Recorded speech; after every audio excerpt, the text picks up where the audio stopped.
Matthew 8. When he came down from the mountain, great crowds followed him. And behold, a leper came to him and knelt before him, saying, Lord, if you will, you can make me clean. And Jesus stretched out his hand and touched him, saying, I will, be clean. And immediately his leprosy was cleansed. And Jesus said to him, See that you say nothing to anyone, but go, show yourself to the priests and offer the gift that Moses commanded, for a proof to them.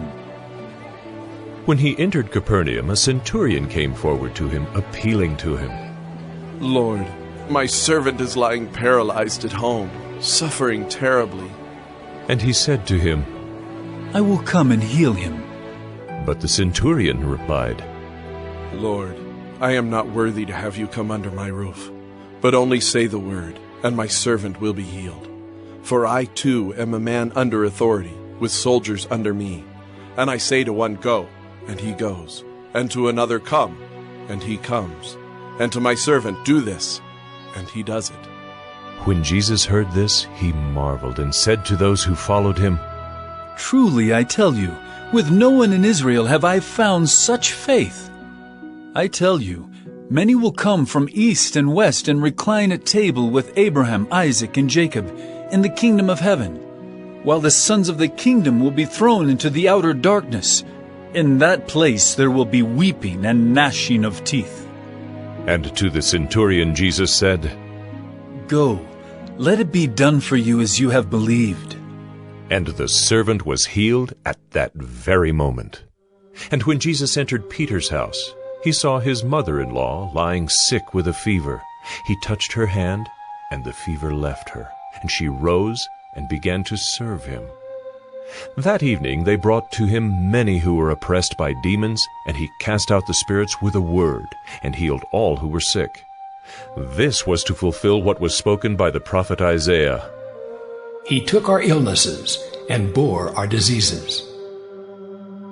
Now when Jesus saw a crowd around him, he gave orders to go over to the other side. And a scribe came up and said to him, Teacher, I will follow you wherever you go. And Jesus said to him, Foxes have holes, and birds of the air have nests, but the Son of Man has nowhere to lay his head. Another of the disciples said to him, Lord, let me first go and bury my father.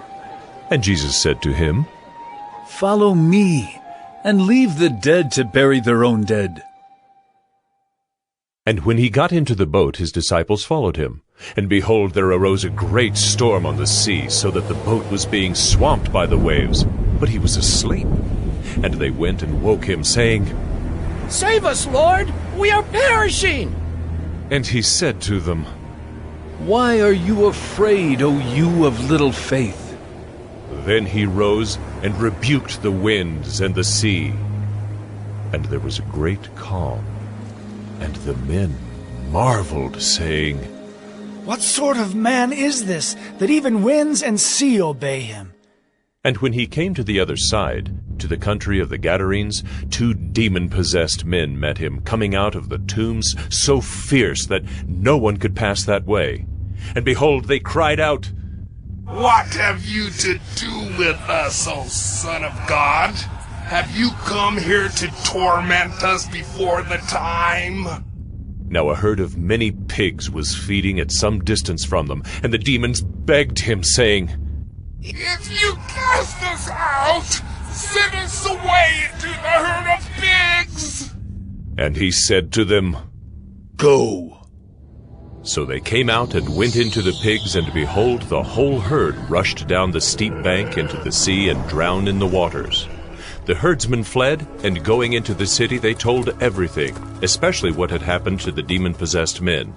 And behold, all the city came out to meet Jesus, and when they saw him, they begged him to leave their region.